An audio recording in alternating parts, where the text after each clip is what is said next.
শেখ হাসিনা ভারতের জন্য অনেক করেছেন। শেখ হাসিনা যতদিন চাই ততদিন তাকে ভারতে থাকতে দেয়া উচিত বলে মন্তব্য করেছেন ভারতের কংগ্রেসের নেতা মণিশঙ্কর আয়ার। রবিবার 12 জানুয়ারি এক প্রতিবেদনে এই তথ্য জানিয়েছে ভারতীয় বার্তা সংস্থা পিটিআই।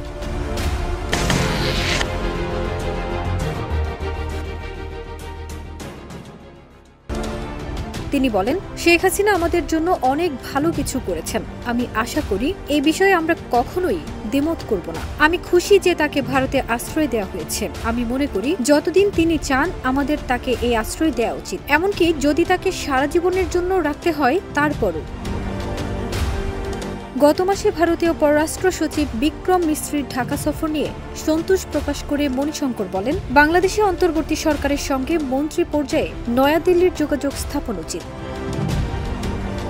সংখ্যালঘু হিন্দুদের উপর আক্রমণের খবর নিয়ে তিনি বলেন, এই ধরনের প্রতিবেদন সত্য, কিন্তু কিছুটা অতিরঞ্জিত, কারণ অনেক সংঘর্ষের মূল বিষয়ই রাজনৈতিক। প্রসঙ্গত, ছাত্র জনতার ব্যাপক বিক্ষোভের মুখে ক্ষমতাচ্যুত হয়ে গত বছরের আগস্টের শুরুতে শেখ হাসিনা পালিয়ে ভারতে আশ্রয় নেন। এরপর থেকেই তিনি সেখানেই আছেন। সম্প্রতি বাংলাদেশ শেখ হাসিনার পাসপোর্ট বাতিল করলেও তার ভিসার মেয়াদ বাড়িয়েছে ভারত। ফারজানা নিকিতা, দেশ রূপান্তর।